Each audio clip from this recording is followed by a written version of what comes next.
Yeah, welcome everyone. It's really wonderful to meditate together.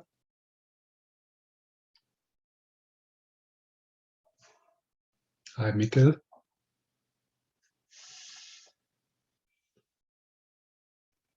Yeah.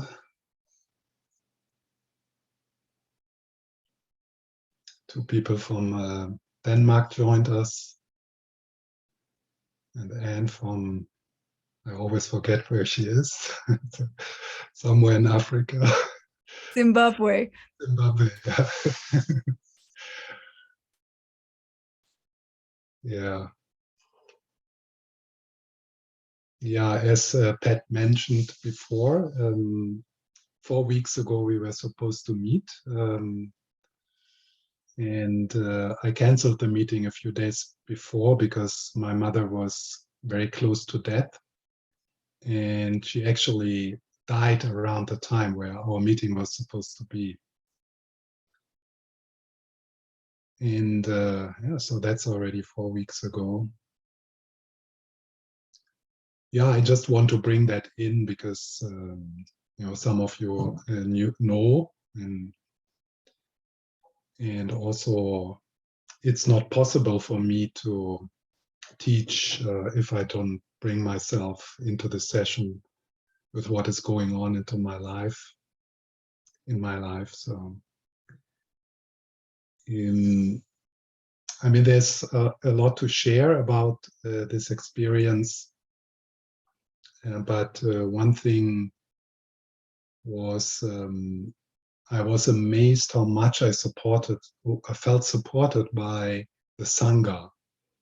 So I made a post just a few days before my mother died on Facebook. And it was just amazing to see the response. And I got a lot of mails and texts and different groups where I teach. They were practicing.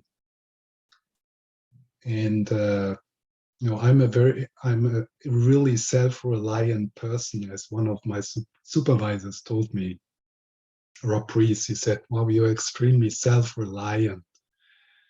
So I felt like, yeah, I'm ready. I'm going through this alone. But then it was really amazing to feel that bond we have and we developed through practicing together. And yeah, I want to bring that into our meeting now, because now, so we are here together in our virtual Gompa under the umbrella of His Holiness the Dalai Lama and Lama Zopa Rinpoche. And that really means something. And I've always, I say that often before meetings, particularly in Zoom meetings, to kind of create a sense of connectedness. But I say it from a different place now because it's really, yeah, precious and important to have this togetherness. What also played a role in this week, where I have been taking care of my mother for about 4 years now, so it's a long time. I spent a lot of time with her because she couldn't handle her daily life anymore. And now I lost the thread, but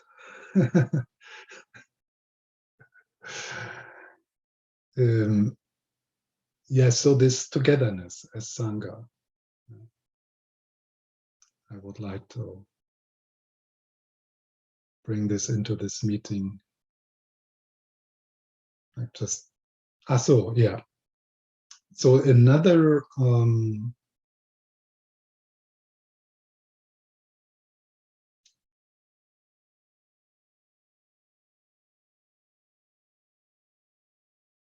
another theme which was present while I was taking care of my mother the last week was the war in the Ukraine.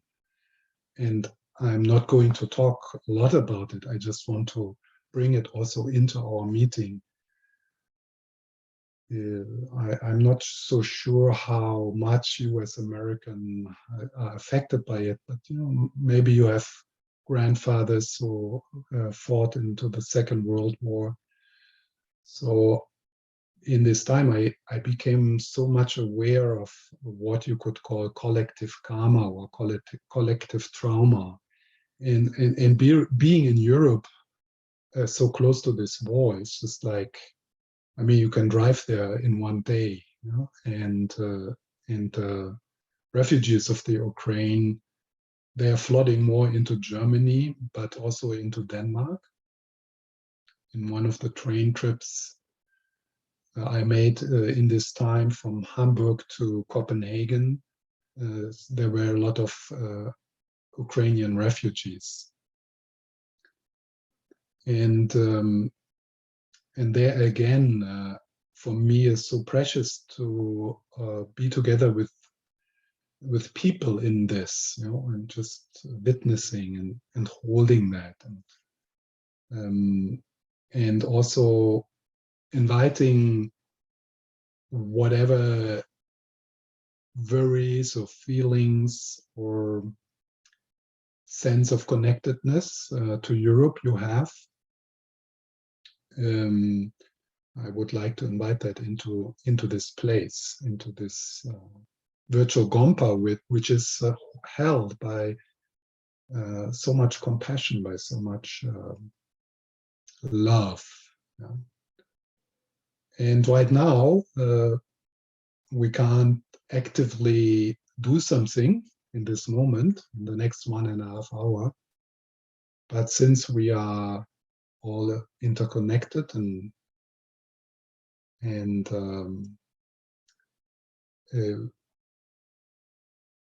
I think we make a difference by loving presence, by allowing ourselves to bring whatever we have into this moment and allowing it to be in that bigger space of the Sangha.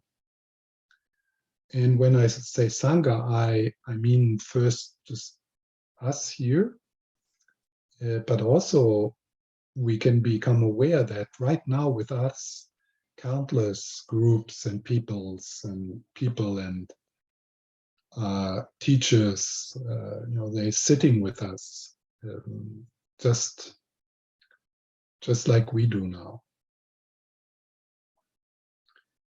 I can't tell you how grateful I was in this time to have this connection to the teachings and a lifelong habit of returning to the present moment and welcoming whatever I feel, and also welcoming whatever my mother felt.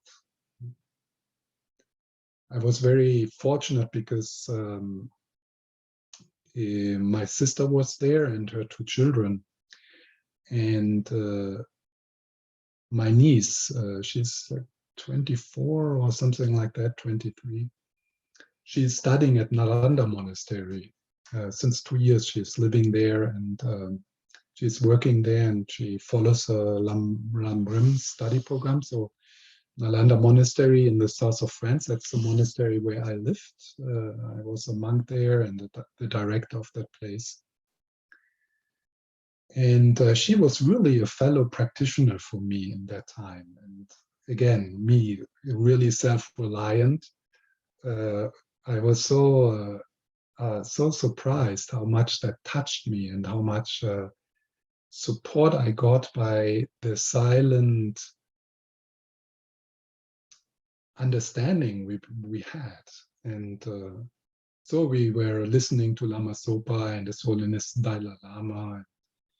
And my mother was quite familiar with mantras and singing, and she liked it. So I had done that a lot in the 4 years. So it was so beautiful to have a fellow practitioner in your family and kind of holding that space, which is really mainly I mean, I have been posting sometimes this quote, the title of a book, which is "Stay close and do nothing." Stay close and do nothing, and that's what my Laura, my niece, and we did, because at one point there's not much you can do. I mean, you can kind of try to relieve some of the physical discomfort, but otherwise we were just sitting silently for days, and there was so much Lama Sopa, His Holiness the Dalai Lama, Bodhicitta energy in the room. And also we were watching, my niece and me, we were watching the comments on my Facebook account, and we could really appreciate that. Yeah, so to knowing that the space we were sitting in was held by so many people and so many prayers, and so it was really, it was a really wonderful experience, and it was perfect. I mean, the death of my mother, it was just perfect. Everything fell in place. It was miraculous. Even the stuff in the home was so supportive, and they really enjoyed us being there and taking care of my mother.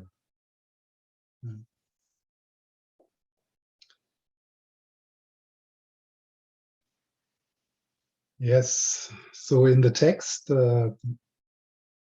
we have reached the first 21, but I don't want to say so much about it, because today and tomorrow I want to mainly focus on the first 22, which is for me probably the most important verse in this text, kind of holding the essence of the practice, the verse about non-duality. And yeah, it is an invitation to that practice of resting in the present moment, being completely open to what is, kind of just, open awareness, just so noticing what you bring into this moment, noticing the sound around you, the sensations in your body, the feelings. So maybe something of what I said touched you, brings up memories in you or fears. And so that's what we allow together. And that togetherness makes it possible to even makes it possible that we don't repress what we feel, because we are less scared. Our togetherness makes it possible to touch the pain and be with the fears. And then from there, the resistance to what is softens, and we become aware of that which is bigger than us. So we become aware of what Tongme Sangpo calls mind itself, the cognizant emptiness, the space within which this moment is held. This is really the key of this text. This text is an invitation to uncover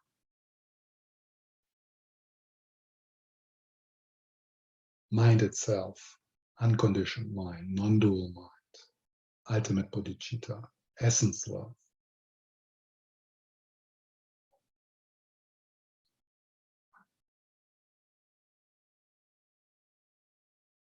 So that was what I experienced, or being a witness, staying close and doing nothing, being a witness of someone dying, which is really, I mean, I can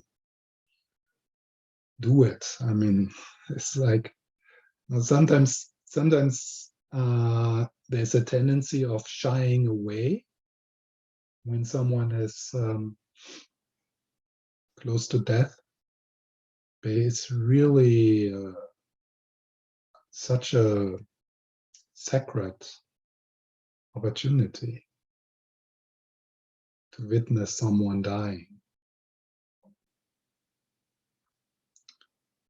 So that was what happened between Laura and me, my niece, that within that, okay, we are human beings, we have feelings, and we can be ourselves. So we didn't need to put any show, or so we didn't need to repress what we felt.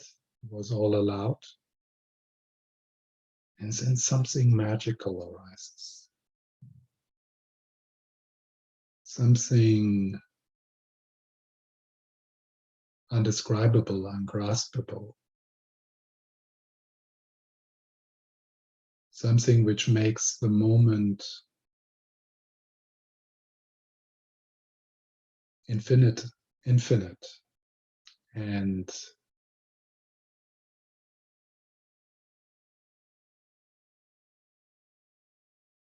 yeah.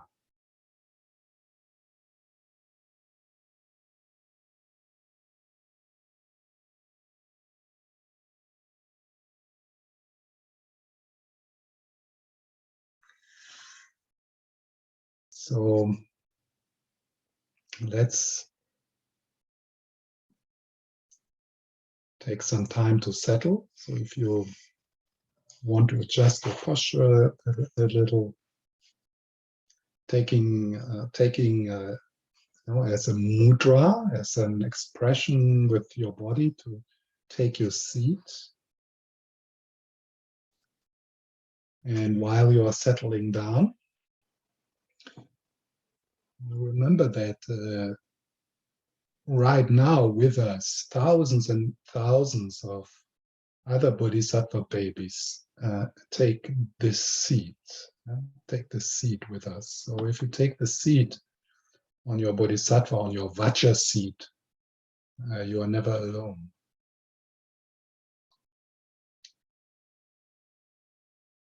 And then you might want to close your eyes. If your eyes are open, you keep your gaze relaxed.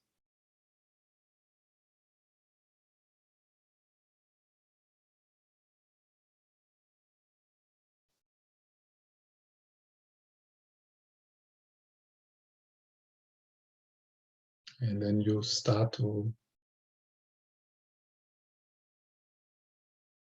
notice your inner life, and the awareness drops into the whole body.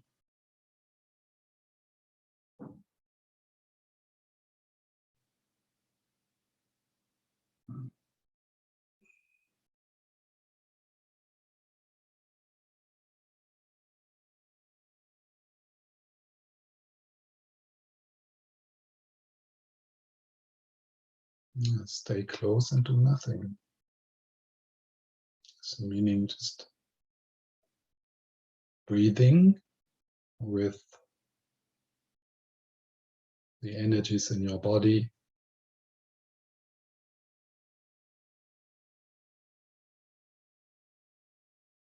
With the in-breath sliding or dropping into the body. And with that unhooking from thoughts.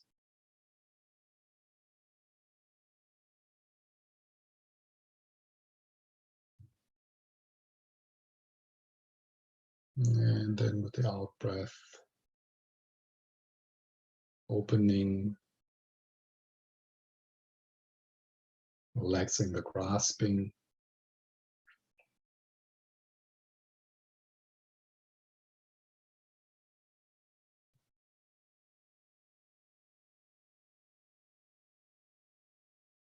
shifting from the head into the body.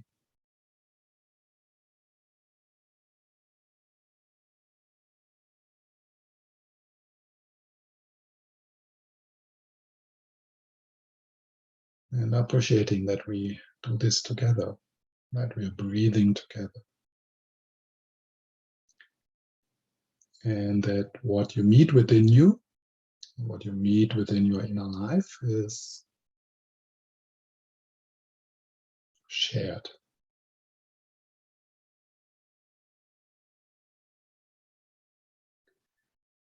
We are not alone. Nobody is alone here.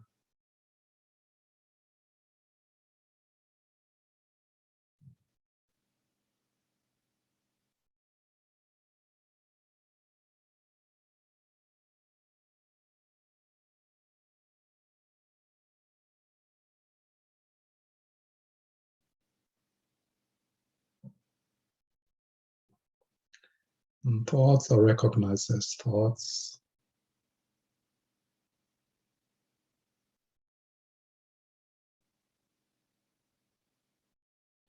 And you allow yourself to return when you get caught up or entangled.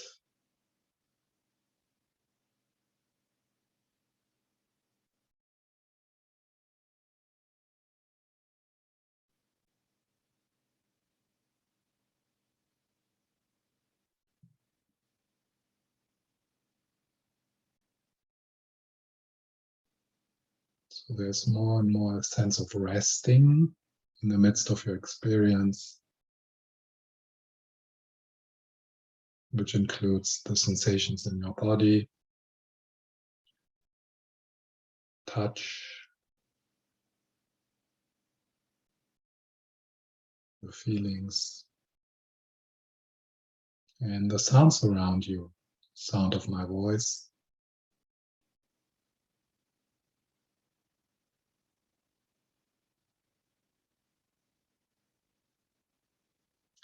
and you find yourself doing less and less and resting more.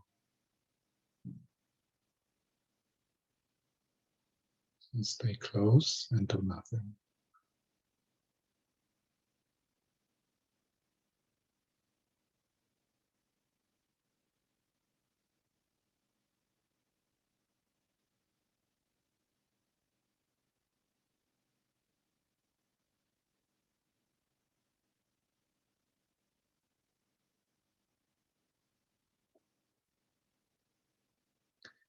And, first 22 starts with the line, whatever you experience is within your mind, is your mind.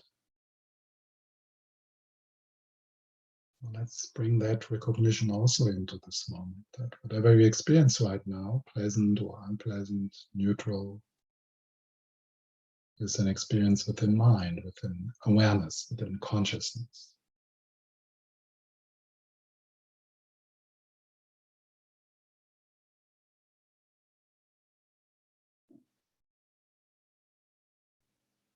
Thoughts, sensations, sounds,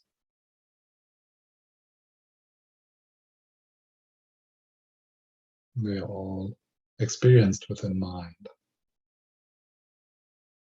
within awareness, just like a dream.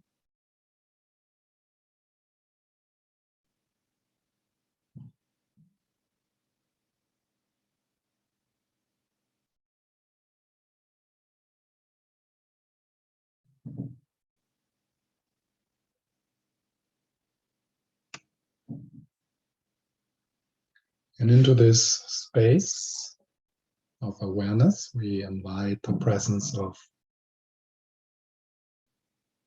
essence love, of bodhicitta. We invite the presence of all the Buddhas, maybe in the form of His Holiness the Dalai Lama or Lama Zopa or other masters.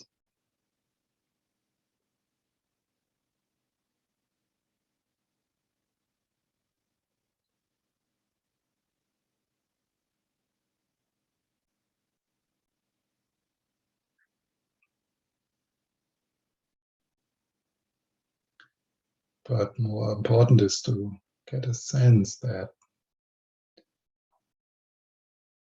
the whole field of awareness, which we share,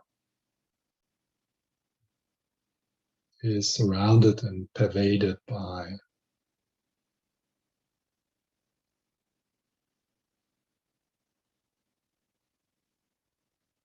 an inexpressible love, a light.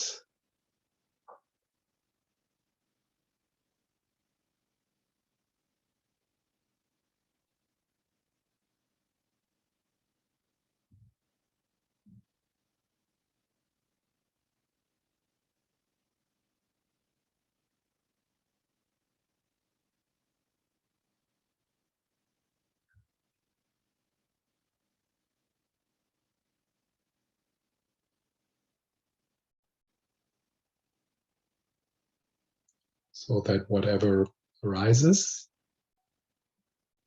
sensations, sounds, feelings, thoughts,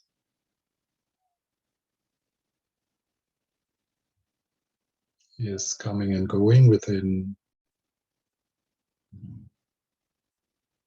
essence love, a cognizant, empty, unconditional love, ultimate bodhicitta.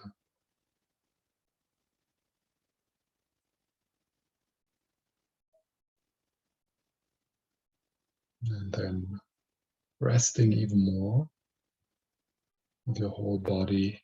Every cell of your body opens like a flower.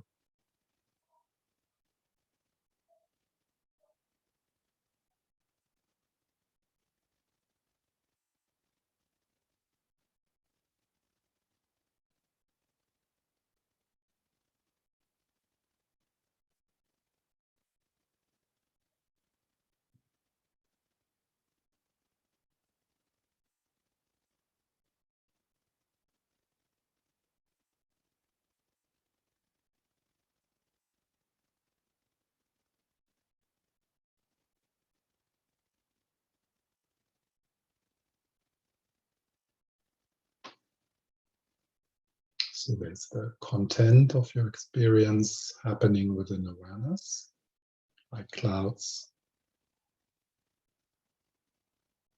happening in the sky.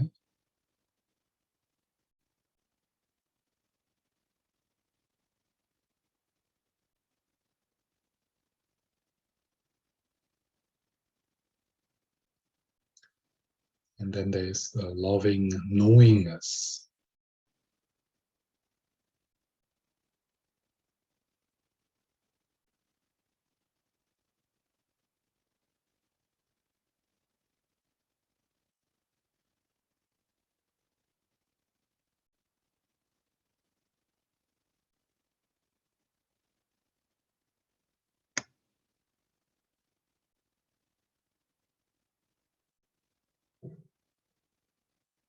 So both is there.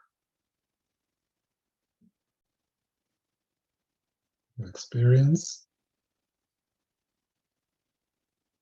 the clouds and presence, the sky.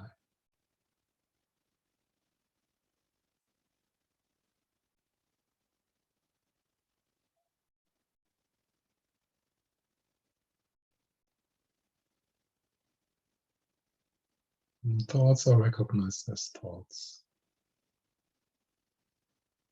Don't emphasize them.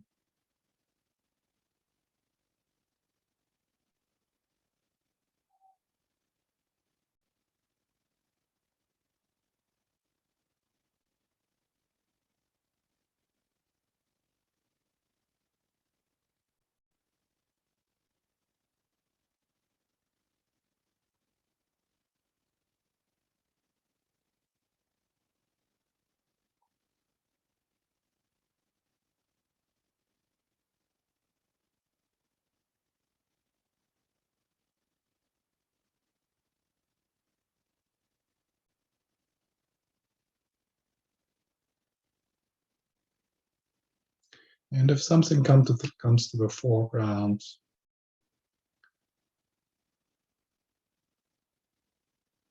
You allow that.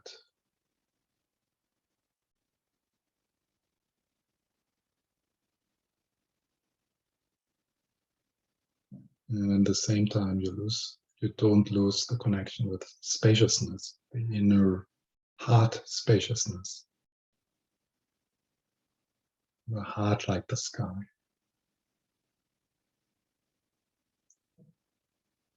Really loving together.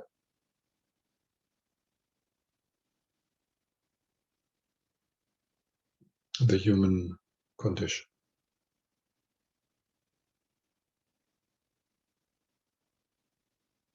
With the eyes of the Dalai Lama, the Buddha,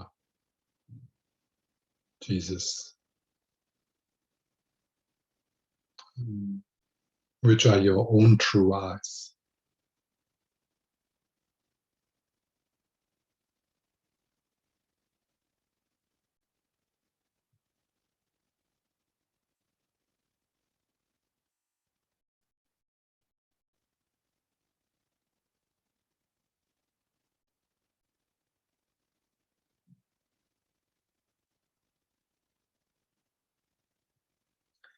And then if you get a sense that you get a bit lost in the space, then you emphasize present moment experience, turning back into your inner life. What is here? What do you bring with you?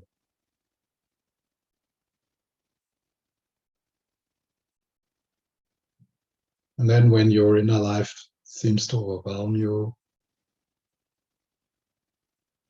you emphasize the spacious love, the togetherness.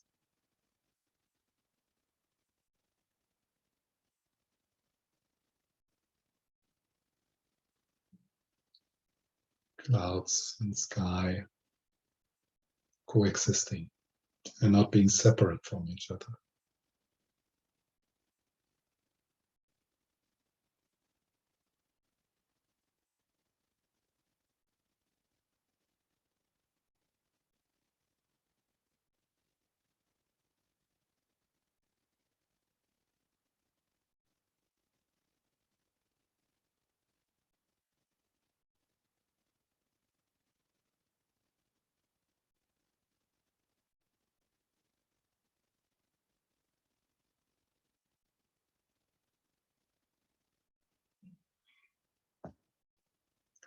So much love in your being, so much love in your heart.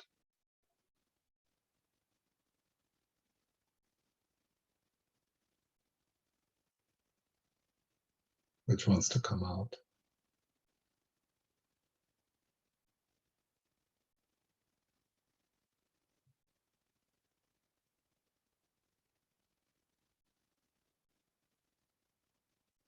And breathing with that.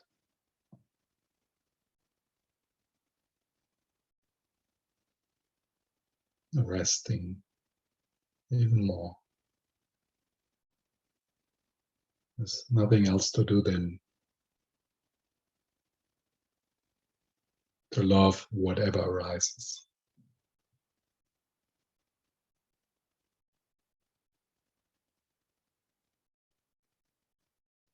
There's nothing else to do than acknowledging the love which is always there.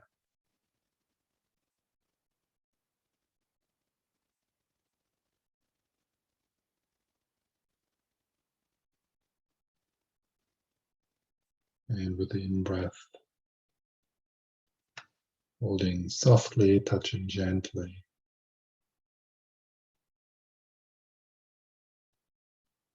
And with the out-breath, sharing the love.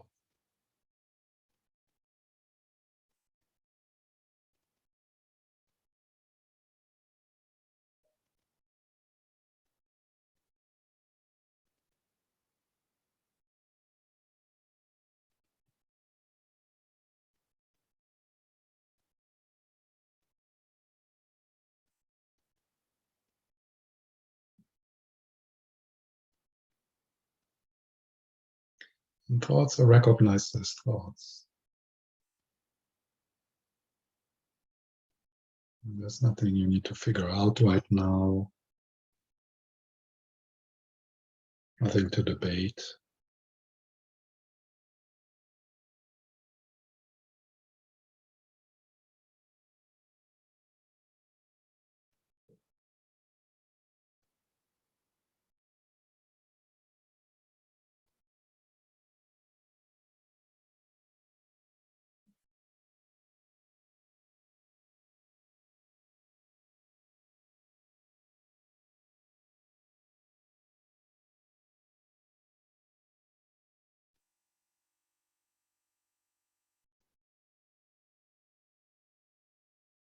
Everything you experience in this moment is an experience within mind, within consciousness.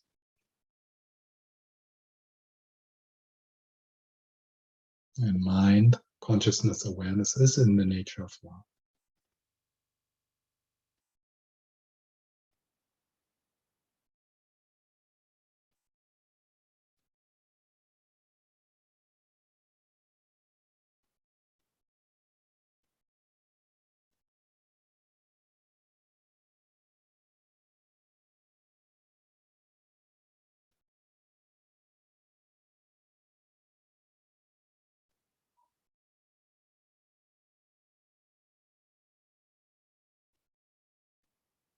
And that's why we're here today, to familiarize ourselves with that innate capacity, that innate beauty, that innate inner beauty, which is so much needed in the world.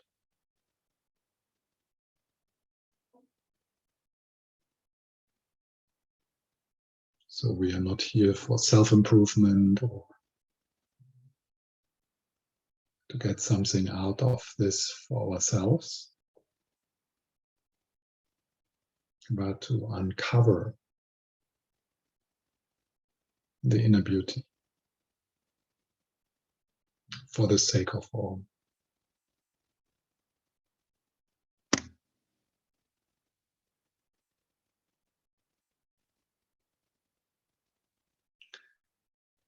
And in order to uncover the inner beauty, we need to lovingly witness the traumas and hurts, the conditioned, which seems to create a veil over our inner beauty.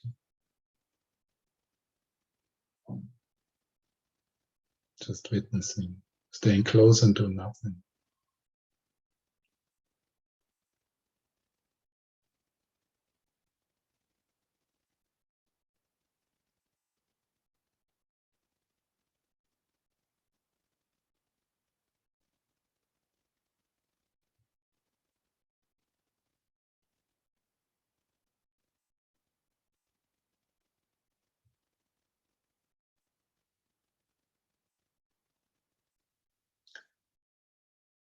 So, and then taking your time to open your eyes in case they are closed.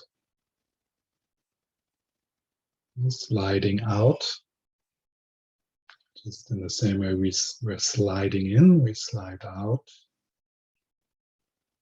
And including the visual into the meditative experience.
So I want to say a few words about verse 21, but then move to 22.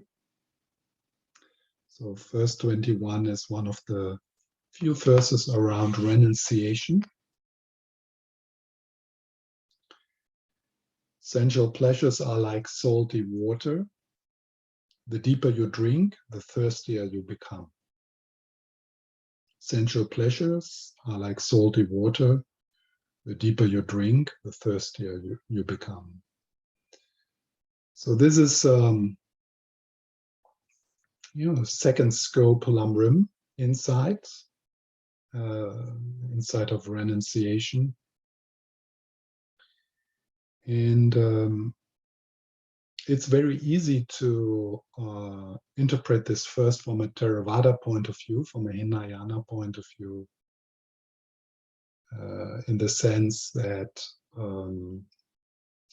the practice would be to remove yourself from water, from salty water, or the role model of being a monk or a nun, to remove yourself from the objects of attachment.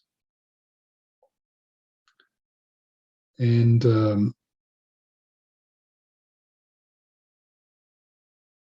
it's maybe a bit of a challenging insight to acknowledge in your own experience that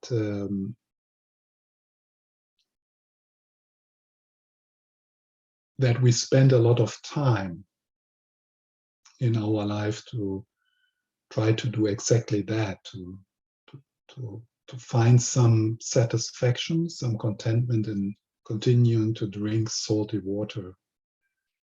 Although we continue to be disappointed by that attempt. So we drink the salty water again and again, and we get thirstier and thirstier, and still we hope there will be some kind of special salty water somewhere, be it a man or a woman or a Tesla or a certain career or having a child or hoping that the child will leave home soon or moving to another city or just running around in this rat race. And of course, our whole culture supports that because they want us to buy the Tesla or the iPhone. So our whole society is geared to, is in a kind of trance around drinking salty water and hoping that there will be that one special salty water. So at one point that there's a turning in what we emphasize in our life. So it's a kind of disenchantment, with the myth that there is the perfect salty water somewhere. And that is a real, I mean, I guess it wouldn't be called an awakening, but in a way it is a bit of an awakening. It's an awakening of that trance. So that is called renunciation, based on your own experience. So that's why it sometimes takes a few decades to come to this point.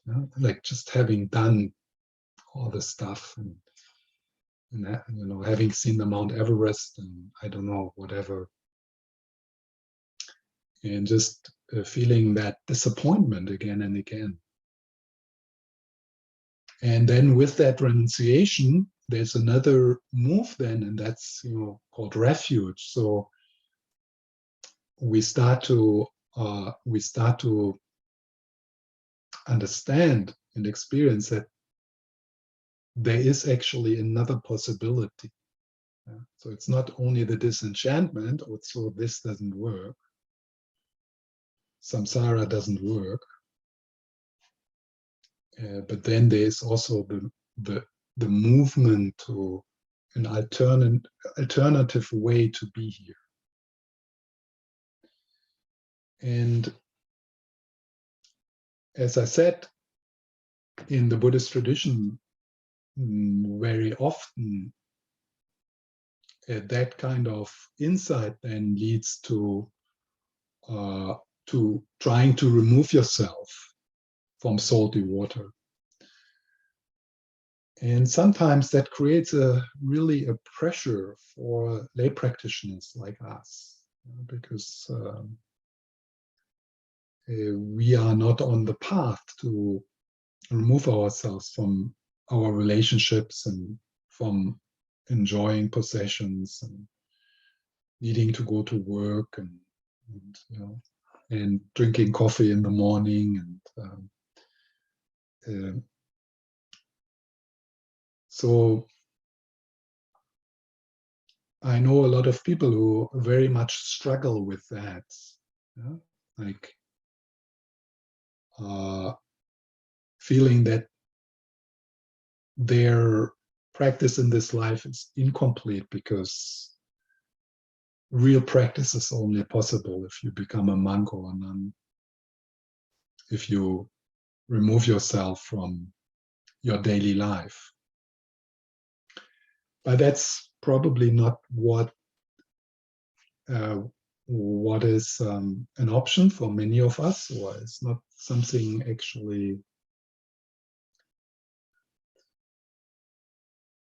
It could be something where you actually feel that's not what I'm looking for. Yeah? So I'm looking for a way to wake up right there in my relationship, in my daily life, and that's what we are going to explore then with verse 22. So how to be in that life you live completely, but find liberation within that without removing yourself from the salty water. So Tongme Sangpo continues with, any object you attach to, right away let it go. Any object you attach to, right away let it go.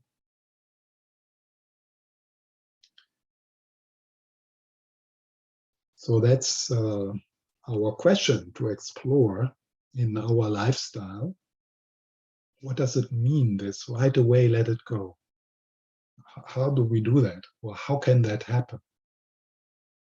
How can we be there right in our relationships, right there in our life, and to let go? To relax the attachment, to relax the grasping, but not to relax the grasping by removing ourselves from the object we might get attached to, but right there in the relationship to the object of attachment. How can we be freed right there? And not only that, if we go one step further into a more tantric approach, where the question then comes, is there even a possibility to transform the energy within desire into something which supports our awakening? So that if you read this first from a Hinayana point of view, from a Shravakayana point of view, there seems to be like a warning sign. Don't get attached. Don't move close to the so-called object of attachments. But I think for most of us, to adapt a more tantric view, it's more helpful and more practical. So not to ask our question, so how can I give up? How can I give up the objects of attachment? But to ask the question, the energy in attachment, the energy in this desire, how can I transform that? How can I unpack what you would call attachment or desire into something which nurtures and facilitates the awakening of my heart?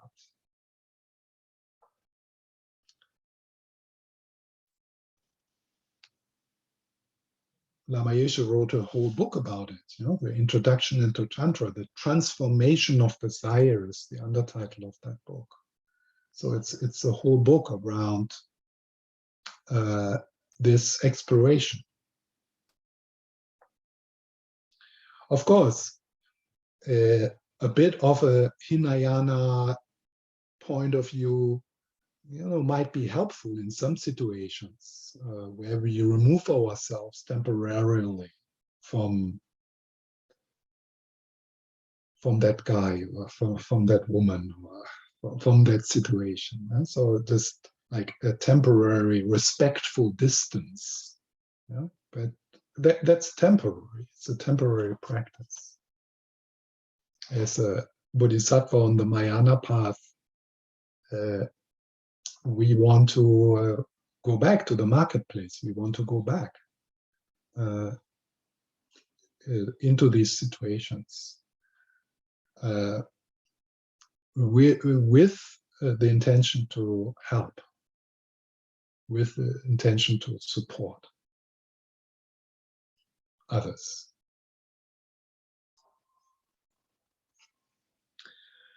So the practice now, which is like at least in the commentary of Ken McLeod. So I mean, so it depends on who is giving a commentary to these verses. So there's different views. So if a teacher emphasized more the Shravakayana, the path of self-liberation, how it's, there's kind of an emphasis in the Geluk tradition on that. They would read the verse differently and would give us also different practices. But in the commentary of Ken McLeod, the practice of resting in the present moment and recognizing mind itself, this is being described in verse 22. So I guess this is kind of the theme. Also tomorrow we will continue to explore this this non-practice. I say non-practice because it is the practice of not doing. Not doing. It's a practice of presence, non-judgmental awareness of what is in the present moment. And then responding to each situation, not guided by some vows, guidelines, not guided by don't do this, don't do that, not guided by ideas about attachment, desire, eros, anger, not guided by all these teachings and guidelines, but guided by an inner knowingness, which comes from your Buddha nature, your Buddha intuition, which then actually can lead into responses to the situation, which kind of breaks guidelines. Yeah? It's a tricky, of course, it's a dangerous place, because we can fool ourselves.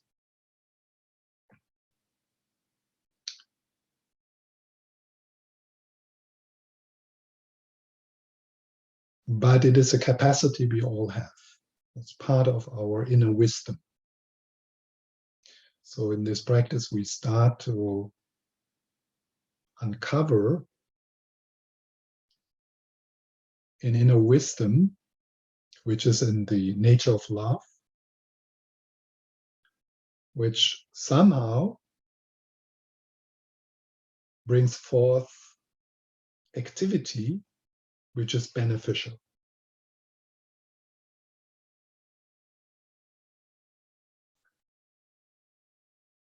It's that inner voice, that intuition, which you already hear. So it's also about acknowledging that there is a voice within you, a sense within you, what is the most beneficial thing to do in this moment, which quite often contradicts vows you might have taken, or cultural ideas, what you should do and you shouldn't do. So when is, for example, stealing, so we have the guideline, Hinayana Theravada style of self-liberation guideline, don't steal.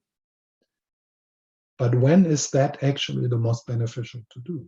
And we all have had experiences like that, or we could imagine experiences where it would be a harmful activity not to steal. And we could even go into the kind of most fundamental Buddhist guideline is not to kill.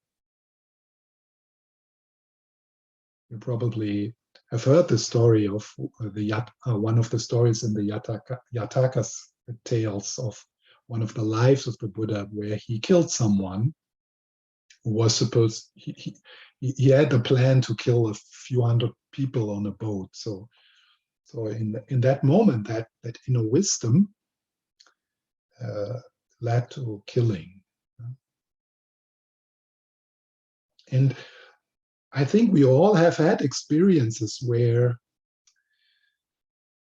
well, I imagine that, where there was really a conflict between your heart and what is the most loving and beneficial to do, and then what your mind said in that situation. Oh, you shouldn't do that. You shouldn't lie. You shouldn't kill. You. So different kind of guidelines. Life is sometimes much too complex to find an appropriate response to a situation through reading in books or trying to follow the guidelines of your parents or your particular culture you're growing. And so there has been these conflicts, I guess. They have been in my life quite often, where there was a discrepancy between what my head said and what my rules said and my vows said and what my heart said.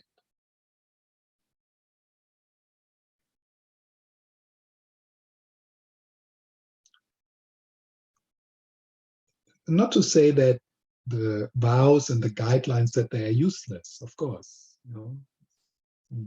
It's good to have them somewhere, and but but there will be probably, and there have been situations in your life where you needed to trust your own heart, your own wisdom, and then going through the struggle of standing up for that. Even if there was a part of you, like the Buddhist judge who was judging your own action, or other people around you who judged your activities or what you said.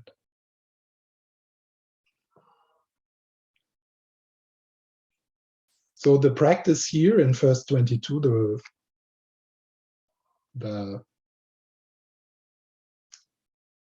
different ways to label this kind of practice, but it is the exploration of non-duality,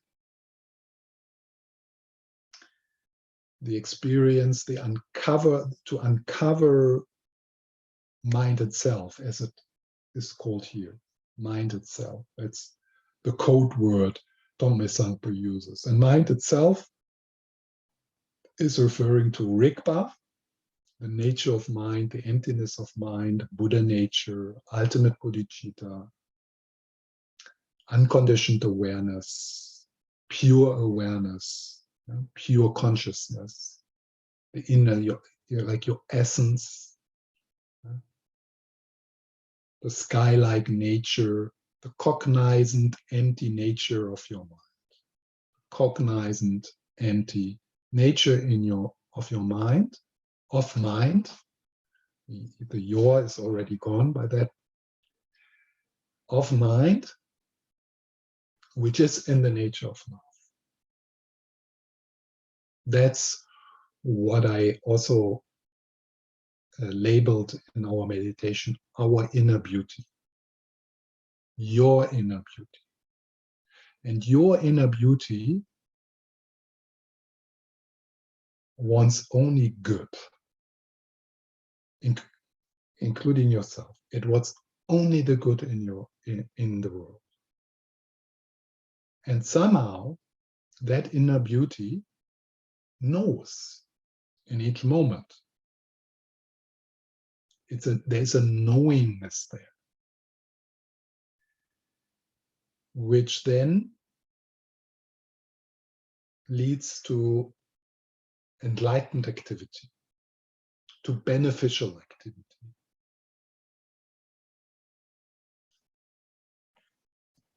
It's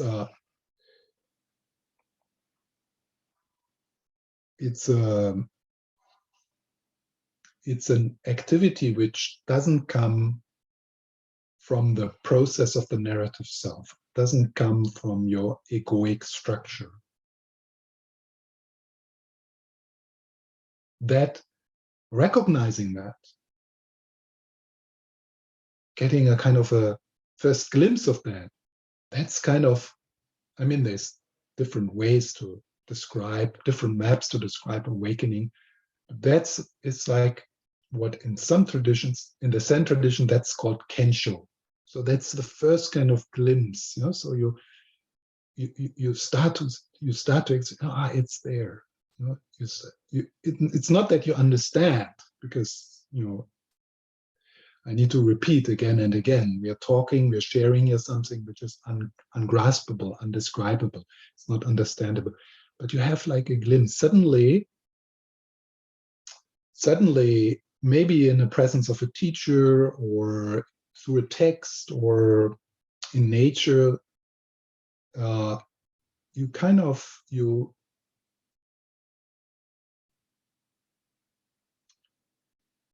just looking for another word for understanding. So because it's not understanding, it's just like, it's a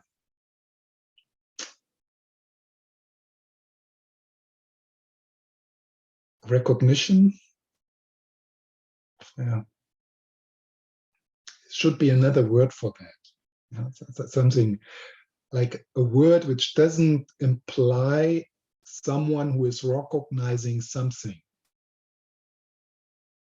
but nevertheless, it's still, I mean, it's still something. I mean, it's still, there's a difference in being always completely identified with the conditioned mind and the narrative self. Also, the cognizant, empty, loving nature is always there. Your inner beauty is always there. And trusting it, maybe trust would be one word. To trust, yeah. It's not only the Tibetans, or it's not only special people, it's here.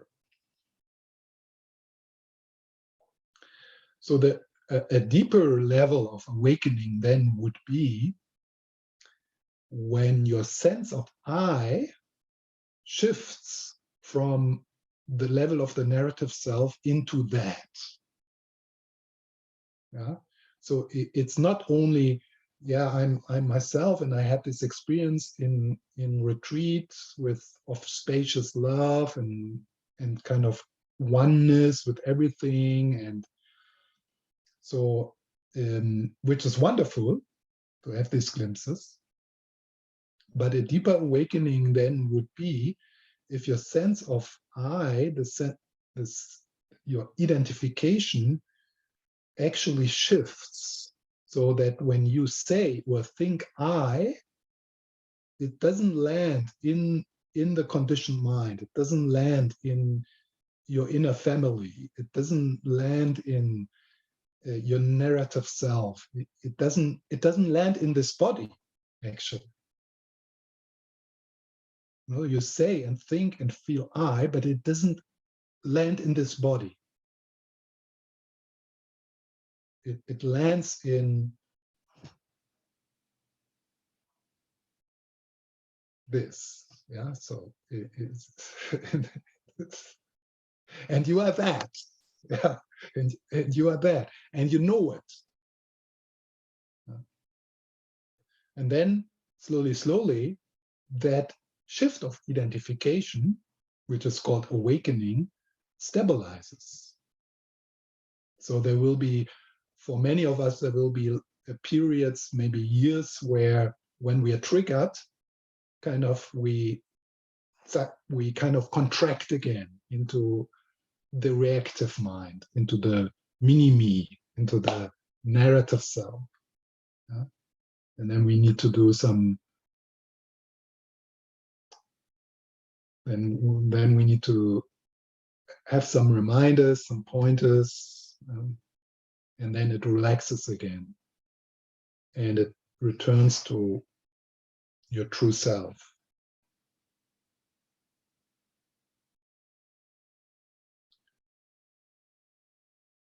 It's happening. So I'm not talking about something like in the future, because I'm saying these things to kind of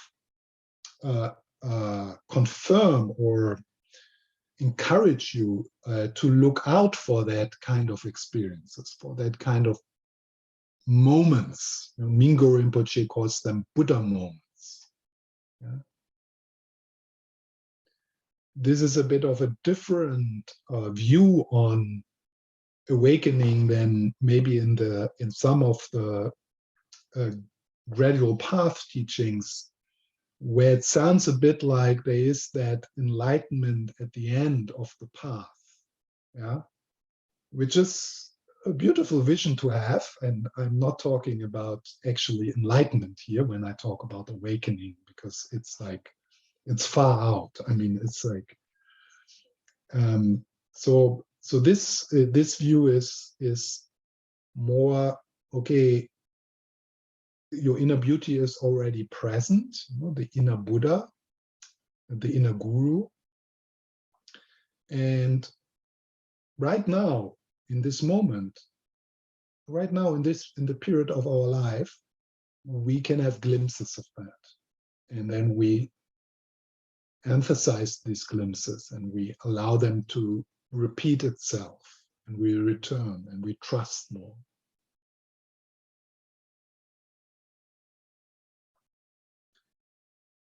So the first starts, so if you have a question, then just write. Or,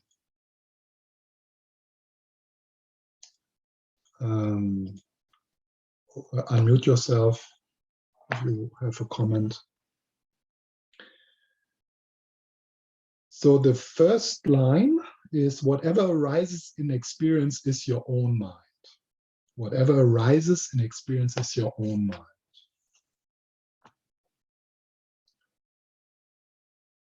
So this is really a line to kind of chew on and bring with you. Yeah.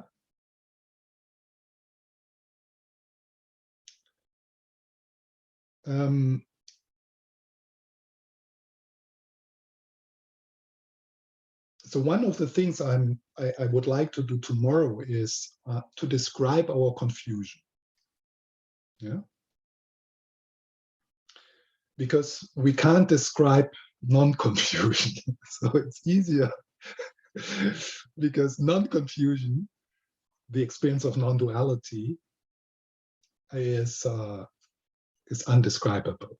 So that's why in many traditions, including the Guru tradition, they describe what you are not, because you can describe that. They describe the confusion. And with a few exceptions, like in the book of Lama Yeshe, you have a bit of an exception. They don't say anything about what you are, because that just creates confusion, and then we confuse knowledge with the realization. So sometimes it's more safer to just talk about the confusion, so that we become aware of the confusion, that we become aware of what you're not. Yeah? And that's something we can describe. So whatever arises in experience is your own mind. In the confused state, in the dualistic distortion of this moment, this is not how this moment appears to us. Because we make a distinction between inside and outside. Yeah.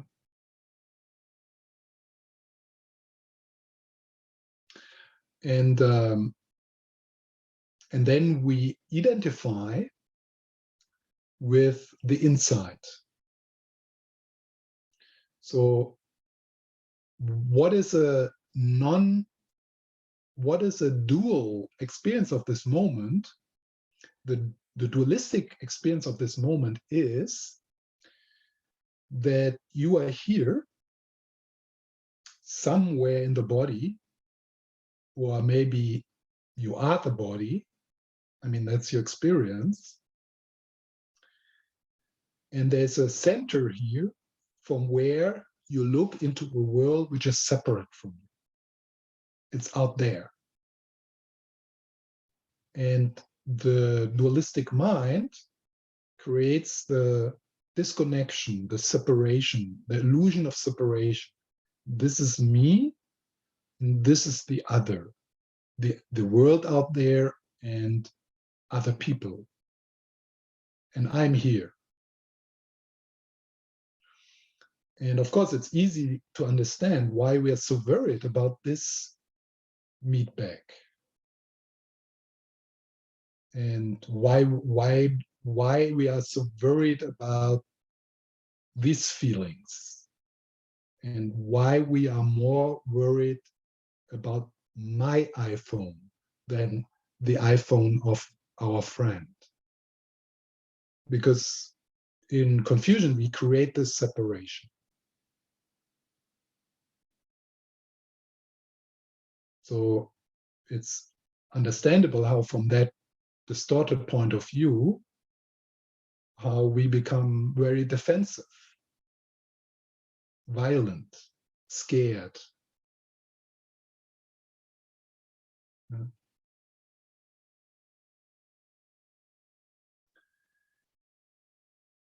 So Tome Sampo says, and it's good to see this as a kind of invitation to some practice of self-inquiry. Whatever arises in experience is your own mind.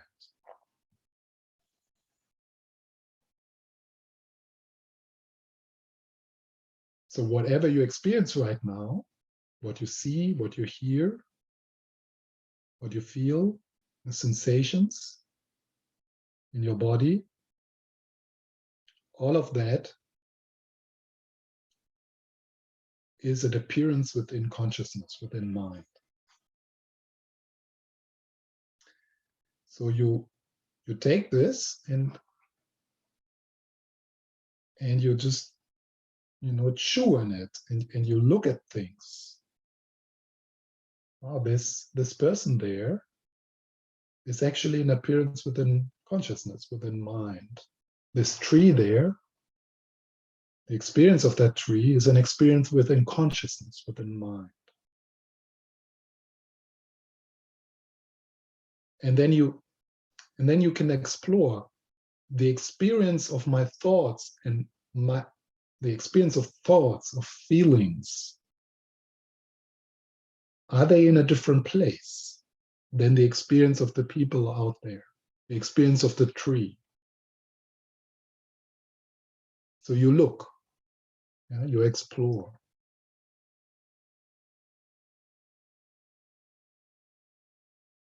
So you could then come up with the idea, no, the tree is happening somewhere else than my thoughts. But then you just look into the experience. Is that true? Where's the boundary?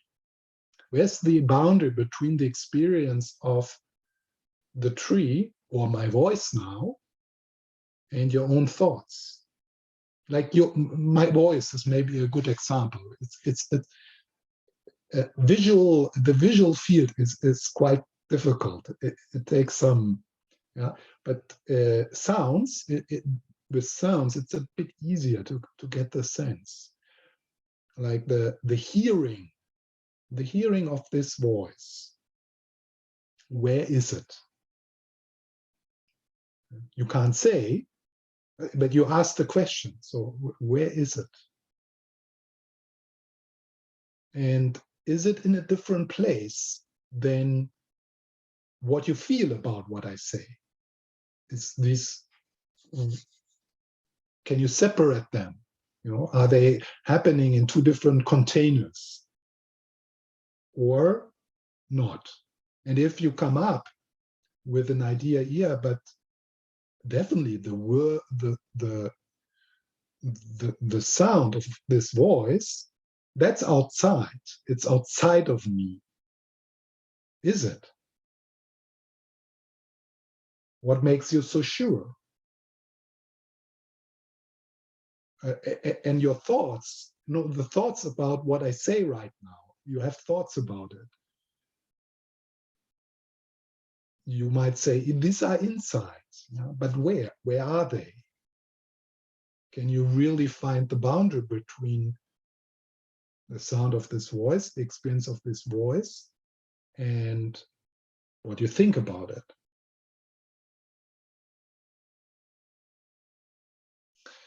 So when we read a sentence like this,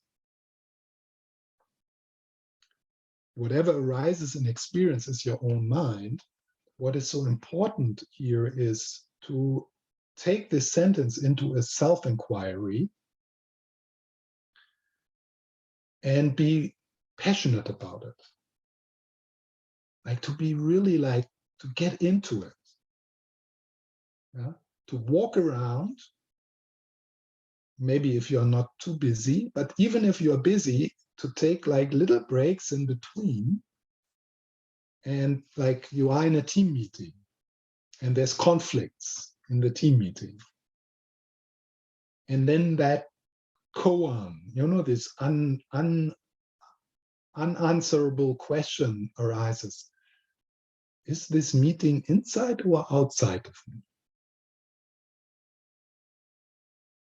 Where are the visual image of this meeting?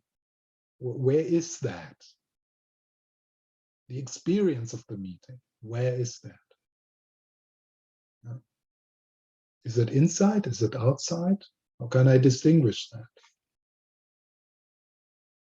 Then, with that kind of self-inquiry, you come to a place of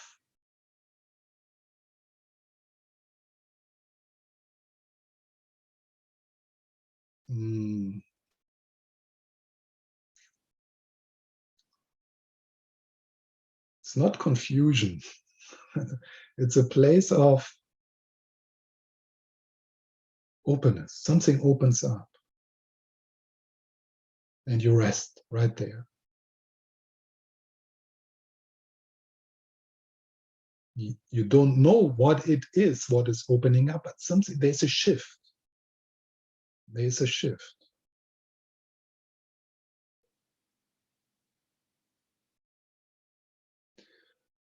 And from that shift, in that shift, there is less identification with you, with the little you.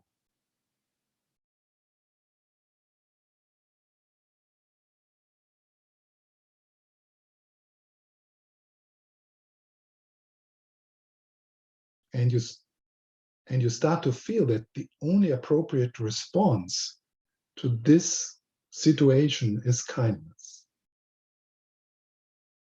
Because kindness to your own feelings of stress or overwhelm or whatever it is, but also kindness to everyone involved in that meeting. And that kindness is not like, oh, I should be kind and I should smile and I shouldn't shout at others. It is a natural kindness. It's not a goody girl or goody boy kindness. It's a mature kindness. It's a kind response to the situation.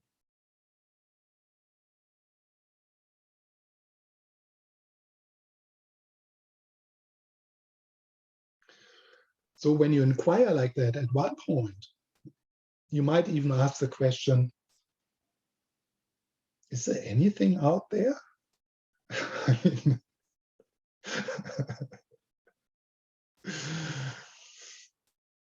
out there, like separately, independently, self-powered, inherently existing, independent from mind, from consciousness. Is there anything out there? Is there a universe out there which is made from something which has nothing to do with consciousness or mind? Or is there anything?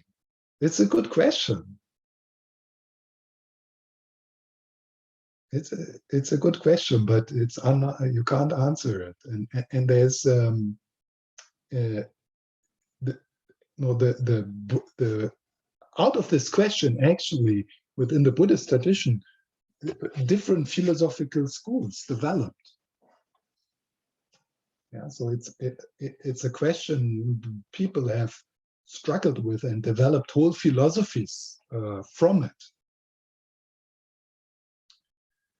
And some people say, yeah, there's something like consciousness. It's really, that's the real thing, and it's all consciousness. Or some others say, yeah, there is a kind of energy. Everything is energy, and that's real. And and then we make it into what it is for us through the conceptual mind.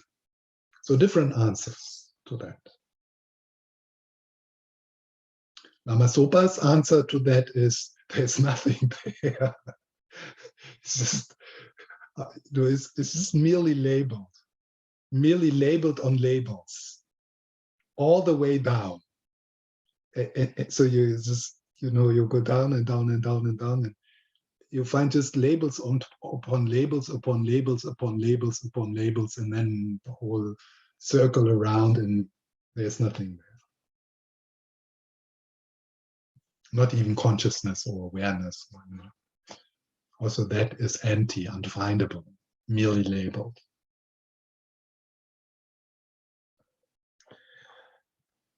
But so even if we don't go there, I think if you, even from a kind of neuropsychological point of view, if you, make an inquiry into your experience like that, then you start to figure out whatever I experience is within consciousness, within mind, like a dream, exactly like a dream. Yeah, so the dream analogy is really good. I mean, in the dream, we are capable of, well, consciousness is capable to create a whole universe, including the sense of I. And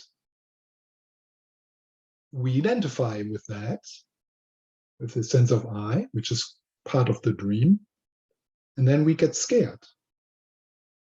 Yeah. By our own projections. In a dream, we create that dualistic split. Even if you have like a dream where you feel more like the witness, so you don't have like a dream body or not a person in the dream, still there's a sense of, yeah, I'm that which is witnessing that whole thing, and it exists. Yeah, it exists, and it exists, yes. Yeah, so this moment exists, obviously, but it doesn't exist in the way it appears to us. In a dream, it doesn't exist as if it is a manifestation of the consciousness of the dreamer. It exists as something which exists independent, inherently, self-powered. And then we're just witnessing it.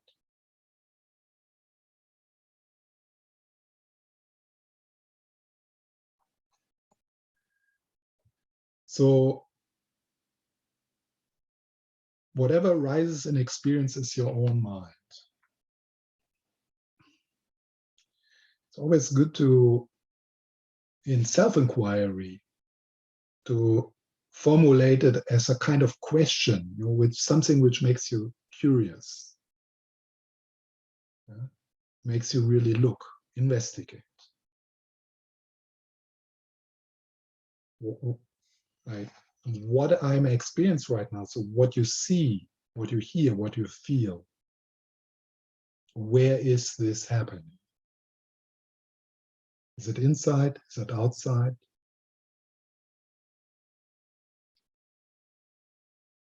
And you need to look. I mean, to have a,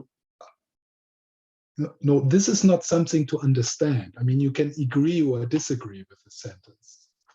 And you can kind of superficially say, yeah, I know, everything is just mind, everything is happening in mind, everything is in consciousness. But that's not life-changing. so and in order to come to the realization of this sentence, we need to do the work of self-inquiry. And that doesn't mean to meditate half an hour every day. It means to bring this self-inquiry question as much with you as possible when you go for a walk. Maybe Sunday afternoon now, maybe you go for a walk, you contemplate this, you look. Everything is it? Is everything I experience, is it an experience within consciousness, within mind? Is it? So you bring, and you find your own questions around it, like, so that your mind stays curious with this.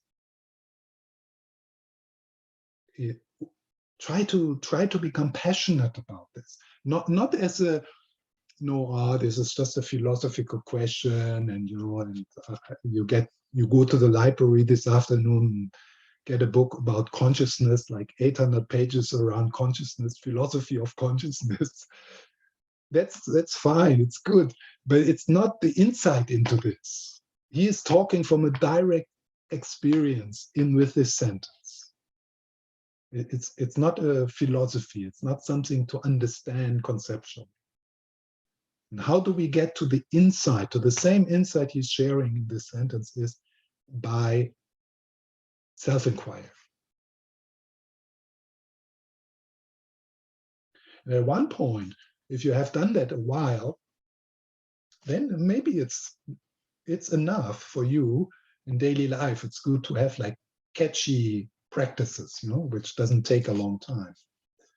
Maybe then at one point, just to kind of whisper to yourself, it's a dream. It's a dream. The team meeting is a dream.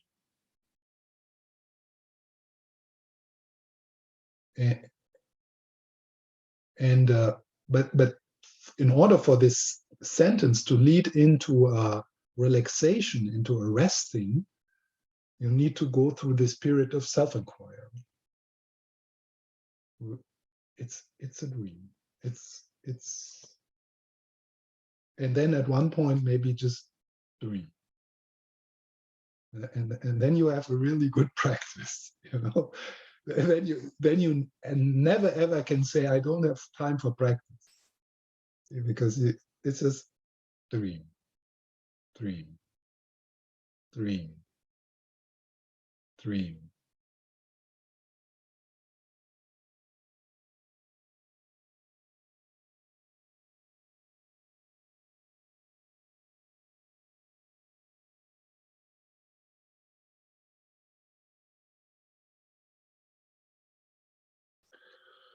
Okay. Yeah, so let's continue tomorrow morning. And yeah, I'm looking forward, and keeps questions for tomorrow. So we will make some time.